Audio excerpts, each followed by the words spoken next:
तो यही प्रार्थना किया है, किससे प्रार्थना किया है? जो इस समय पर विनाश कर रहे हैं, आप ये समझो शिव जी महाराज, उनसे भी कहा है। चंडी जो मशाल लिए हुए देश देश में घूम रही है, विनाश करने पर तुली हुई है, उनसे भी हमने कहा है। और आप समझो ऊपर के धनी महान शक्तियों से, गुरु महाराज से भी ये प्रार्थना करता रहता हूँ कि भारत में तब कोई घटना घटे, कोई बात आवे कि जिसमें जन धन हानि होनी है, जिसके नुकसान को बचाने के लिए भारत सरकार को रोक लगाना पड़े कार्यक्रम वगैरह में, या ऐसा कोई घटना न घटे। ऐसा समय निकल जाए कि भंडारा हो जाए। और उसके बाद तो जैसे उन्होंने कहा था महाभारत असंभवाति, महाभारत अब होना है, तो वो तो होगा ही होगा। चालू हो गया। वहाँ कहाँ चालू हो गया? पश्चिमी देशों में चालू हो गया। वहाँ खून की नदी बह रही है, वहाँ लाशों पे लाशें गिर रही हैं, वहाँ ऊंचे ऊंचे महल और अटारी एकदम ज़मीन के अंदर जमींदोज हो रहे हैं, वहाँ की हवाएं खराब हो गई, वहाँ पानी बिजली की असुविधा हो गई। बहुत सी चीज़ों को बाहर मीडिया में नहीं जाने देते हैं।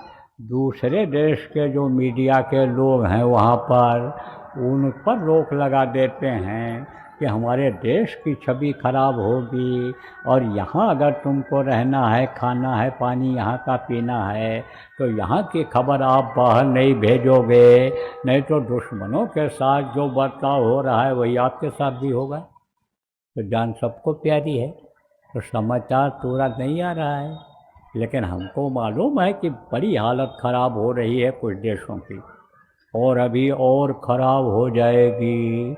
जो हीरो बनने के लिए सब कर रहे थे, वही अभी जीरो होने वाले हैं। तो कुछ देशों की हालत तो बहुत ख़राब हो जाएगी। जहाँ बहुत साधन सुविधा और सारी चीज़ें उपलब्ध हैं, वो सब मिट्टी में मिलेंगी। कुछ ही समय में, कुछ ही महीनों में आप देख लेना। देखो 7 देशों के ऊपर ज़्यादा आफत आई, 7 देशों के ऊपर, जिनमें 2 देश तो बिल्कुल तबाह हो जाएंगे, नष्ट नाबूद हो जाएंगे, नहीं के बराबर हो जाएंगे। आप ये समझो, वहाँ सारी व्यवस्था अस्त व्यस्त हो जाएगी। और 2 देश ऐसे होंगे जहाँ आधा का नुकसान होगा, और 3 देश ऐसे होंगे जहाँ चौथाई का नुकसान होगा। जो बचेंगे उसको देखेंगे। आसपास के देश के लोग जो होंगे वो सुनेंगे, दांतों तले उंगली दबाएंगे कि क्या था, क्या हो गया, कब क्या हो जाए भैया कुछ नहीं कहा जा सकता है। जैसा रग पर जस करें ते चलो वैसे हो, जो महात्मा कह करके गए, लिख करके गए, वैसा ही हो रहा। तो हालत बड़ी ख़राब हो रही। हवा जहरीली हो जाएगी, पानी लोगों को नहीं मिलेगी, बिजली बंद हो जाएगा, और बिजली अगर बंद हो गया तो आप समझ लो सब काम ठप हो जाएगा। शहर छोड़ छोड़ करके लोग भगेंगे नदियों के किनारे पानी पीने के लिए, और जब निशाना बनेगा कि यहाँ छावनी है, और यहाँ पेट्रोल पंप है, यहाँ स्कूल हैं, यहाँ शरणार्थियों के, दुश्मनों के रुकने की जगह है, और वहाँ जब बम गिरने लगेगा तो जंगलों की तरफ लोग भगेंगे जान बचाने के लिए। जहाँ की जहरीली हवा हो जाएगी, वो जगह पर छोड़ छोड़ करके लोग भगेंगे। बड़ी ख़राब हालत हो जाएगी। पूरे विश्व के देशों पर इसका असर पड़ेगा, और ये लड़ाई अब रुकने वाली नहीं है। जब मैं कहा करता था, हाथ जोड़ता था, प्रार्थना करता था देश के लोगों से, उस समय पर कोई आगे नहीं बढ़े सुलह समझौता कराने के लिए, और अब सुलह समझौता हमको लग रहा होगा नहीं। क्यों?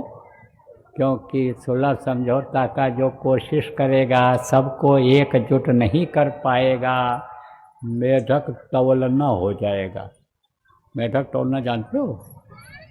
जैसे मेढक को इसे इकट्ठा कर लो और कहो कि ये इतने मेढक इकट्ठा हैं, अब इनको हम तौलें कि कितना 1 किलो हैं, कितना वज़न है। तो एक को रखोगे और दूसरे को जैसे उठाने लगो तो जैसे वो फिर छटक जाएगा, टूट जाएगा, बाहर चला जाएगा। फिर दूसरे को रखोगे, फिर छिड़क जाए, फिर उसको पकड़ोगे, फिर तीसरा छटक जाए। ऐसे ही होगा, मेढक तोड़ना होगा। क्यों? क्योंकि चंडी काम कर रही है। क्यों? क्योंकि सूर्य काम कर रहे हैं। तो प्राकृतिक आपदा जिसको कहते हो, कि जैसे बेमौसम बाढ़ आ गई, जैसे यह धरती फट गई आसमान से, यानी वज्र गिर गया, जैसे आप ये समझो कि यानी आग लग गई, तो इसको कौन रोक पाएगा? ये कैसे रुकेगा? एक तरफ से अभी आग लग गई, जंगलों में आग लग जाती है, और बड़े बड़े देश जो सक्षम हैं कहते हैं हम ऊपर से कृत्रिम पानी बरसा देंगे। बरसा पाते हैं? अरे थोड़ी जगह बरसा के भले दिखा दो पानी, लेकिन जंगल बुझाने के लिए जब पानी आप बना करके और जंगल बुझा दो, तो हम आपको वीर समझें? नहीं कर सकते हैं। तो जब प्रकृति सजा देगी तरह तरह से, तब क्या आप करोगे? कुछ नहीं कर पाओगे, सरेंडर कर दोगे। नास्तिक लोग भी जो भगवान को नहीं मानते हैं, वो भगवान के सहारे हो जाएं, ये भगवान को मानने लगें। तो कहते हैं गुरु महाराज हमारे कहा करते थे कि 1 मिनट में अगर खुदा भगवान नास्तिक को भी ना याद आ जाए, तो बाबा जी को बाबा जी मत कहना। गुरु महाराज कहा करते थे। तो उन्हीं का चेला तो मैं भी हूँ, उन्हीं का काम तो मैं भी कर रहा हूँ। तो मेरी भी बातों पर अगर ध्यान लोग नहीं देंगे, तो फिर समय निकल जाएगा, पछताना हाथ आएगा। इसलिए अब भी चेतने की ज़रूरत है, सोचने समझने की ज़रूरत है। लेकिन बचेगा सारे जन कोई जो सत्य लो लगाएगा। देखो धरती ही खत्म हो जाए, कुछ न रह जाए, तो विधान ही खत्म हो जाएगा यहाँ का, तो रहेंगे भी लोग, तभी तो सृष्टि चलेगी। जैसे मन और शत्रुपा दो ही थे, उनसे इतनी बड़ी सृष्टि हो गई, ऐसे ही फिर सृष्टि बढ़ जाएगी। रहेंगे भी लोग। कौन रहेंगे? वही रहेंगे, बचे वही जो नाम आधारा, जो नाम को पकड़ लेगा, नाम दान ले लेगा, भजन करने लगेगा, नामी का दर्शन करने लग जाएगा, वो बच जाएगा, वो बच जाएगा। चलती चक्के देख कर दिया कबीरा रोए, 2 पाटन के बीच में साबित बचा न कोई। यानी उन्होंने देखा था, जाना था आगे आने वाला जो समय होगा, कलयुग में सतयुग आने का समय होगा, तो दोनों में संघर्ष होगा। संघर्ष की चक्की में जो पड़ेंगे पिस जाएंगे। गेहूँ होता है ना, पिस जाता है इसमें, हाथ की चक्की में, लेकिन बीच में एक आधार होता है। तो चलती चक्के देख कर दिया कबीरा रोए, 2 पाटन के बीच में साबित बचा न कोई। उनका लड़का था, उसने हंस दिया था कि चलती चक्के देख कर हंसा कमाल ठठाए, और कील सहारे जो रहे तो साबित बच जाए। बीच में एक आधार होता है, लोहे की या लकड़ी की कीली होती है, जिसके सहारे हाथ की चक्की चलती है, तो उसके किनारे किनारे जो गेहूँ होते हैं वो सब बच जाते हैं, वो सब बच जाते हैं। इसलिए बच जाएंगे वो। कौन बचेगा? नानक साहब ने कहा ना, बचे वही जो नाम आधारा। कौन बचेगा? जो नाम को पकड़ लेगा। अब आप ये कहोगे भाई सब लोग तो नामदान एक साथ नहीं ले पाएंगे, और आंधी आफत आने वाली है, मुसीबत आने वाली है, तो वो कैसे बचेंगे? अरे जय गुरुदेव नाम भी जिसके मुँह से निकलेगा, और सच्चे प्रेम के साथ जो जय गुरुदेव को पुकारेगा। जय गुरुदेव कोई आदमी का नाम नहीं है, जय गुरुदेव परमात्मा का नाम है। परमात्मा उसकी रक्षा करेगा। तो अब करना क्या है? यह नाम बताना पड़ेगा आपको, फैलाना पड़ेगा आपको। कैसे फैलाओगे? ये जय गुरुदेव नाम आपको रटाना पड़ेगा। कैसे रटाओगे? ये बात आप ये समझो।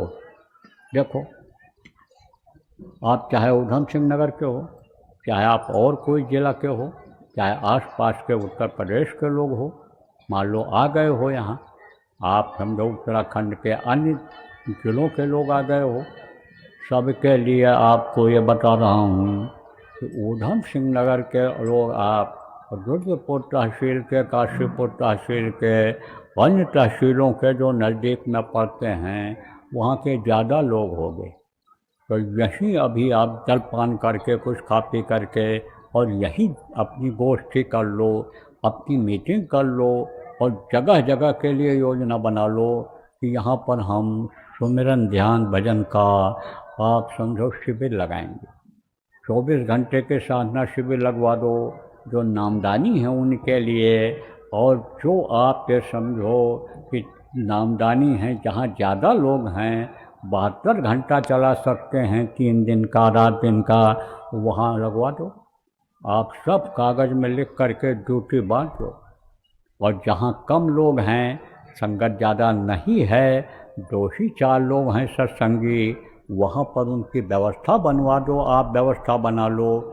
शाकाहारी लोग और अच्छे लोग जो होंगे, जब आप संदेशा दोगे, पड़ोस के लोग होंगे, जब आपका रिश्ता होगा, जिनसे रिश्तेदार नातेदार होंगे, आपके जाति बिरादरी के लोग होंगे जिनके यहाँ आप आते जाते होगे शादी ब्याह में, और आप बुलाते हो तो आते हैं, उनको जब बुलाओगे तो नाम धुनी में आ जाएंगे और बैठेंगे। जब अच्छा लगेगा बोलेंगे, तब उनके समझ में आ जाएगा कि भाई ये नाम नीरस नहीं है, इसमें रस है, इसको बोलने से फ़ायदा है। जैसे किसी को आप फल खिलाने लग जाओ तो कुछ फल ऐसे होते हैं जिनमें रस ज़्यादा होता है, तब उसको पता चल जाता है कि भाई अन्य फलों के रस से इसमें रस ज़्यादा है, इसका स्वाद अच्छा है, तब वो उसी फल को खाता है, वही पसंद करता है। कोई मीठा फल खाता है, कोई मीठा फल है, मीठा पसंद है, जब वो ये देखता है कि ये मीठा है तो मीठा ही फल खाता है। ऐसे ही उनके समझ में आ जाएगा कि जय गुरुदेव नाम के बारे में जो लोग ये बताते हैं कि अब फलदायी होगा, मुसीबत में मददगार होगा, अगर उस समय मुंह से निकल जाएगा तो वो फिर रट लेंगे और नाम धुनी आराम से 24 घंटे की हो जाएगी। 72 घंटे की जब एक बार 24 घंटे खो जाए तो 72 घंटे की एक बार कर लेना। तो उसकी सारी योजना आप बना लो बैठ कर के ही, और जगह निश्चित कर लो, और जो जिस क्षेत्र के लोग नहीं आए हैं वहाँ पर आप जो जिम्मेदार लोग हो दौरा करके और जा कर के ये काम चालू करा दो। ये 13, 14 और 15 मई को जो भंडारा गुरु महाराज का उज्जैन आश्रम पर होने जा रहा है, इसी के बीच में काम ये हो जाना चाहिए। बाद में मौका मिले न मिले, याद करो गुरु महाराज की बात, जो पुराने लोग बैठे हो। गुरु महाराज ने कहा था कि मेरा दर्शन मुश्किल हो जाएगा आप लोगों को जो मैं सुना रहा हूँ इसको आप सुन नहीं पाओगे, मैं ऐसी जगह चला जाऊँगा कि आप मिल नहीं पाओगे। तो वो पैसे वाले लोग, अरे कहाँ जाएंगे, हम हवाई जहाज़ से चले जाएंगे, और हम तो इतना प्यार करते हैं गुरु महाराज, और हम कैसे नहीं मिल पाएंगे। लेकिन जब लगी इमरजेंसी और गुरु महाराज पर आक्षेप लगा करके, और उस समय पर उस जो बेवा प्रधानमंत्री थे और जो उसके नुमाइंदे थे सब बंद करा दिया जब जेल में, तो 21 महीने कोई दर्शन कर पाया, इक्का दुक्का कोई गया, बड़े मुश्किल से मिल पाया, नहीं तो एकदम मिलना जुलना बंद कर दिए थे। ऐसे ही बात समझ, समय निकल जाएगा, कुछ नहीं होगा, आप समझो फिर पछताना हाथ रहेगा। तो समय की कीमत होती है, का वर्षा जब कृषि सुखाने, समय की पुण्य का पछताने। खेती जब आपकी सूख जाए तो कहो कुआं खोद करके हम सिंचाई कर लेंगे, कर पाओगे? रखवाली नहीं करोगे, सारा बाग चिड़िया खा गई, सारा अनाज खा गई, तब क्या करोगे? अब आप ये समझो फसल तैयार है, आपकी तैयार होगी, अभी तैयार होगी, और आलस्य करोगे कि काट करके हम अनाज निकाल लेंगे, खूब समय मिलेगा, अभी तो गर्मी है, अभी क्या ज़रूरत है, बहुत दिन गर्मी रहेगी, और बीच में ओला पड़ गया तो मड़ाई वहीं हो जाएगी, खेत में ही अनाज ला पाओगे? अरे बाढ़ आ गई, पानी खूब इतना भर गया, सड़ जाएगा, गेहूँ घर पर आएगा। इसीलिए चेतावनी दे रहा हूँ कि समय से सब काम करो। अनाज जैसे पैदा होगा, जैसे पक जाए तुरंत काट करके निकाल करके घर में रख दो, चारा भूसा जानवरों के लिए रख दो, निश्चिंत हो जाओ। तो ये सब बातें पहले ही बता दी जा रही हैं, आगे आने वाले समय के बारे में आपको पहले ही चेता दिया जा रहा है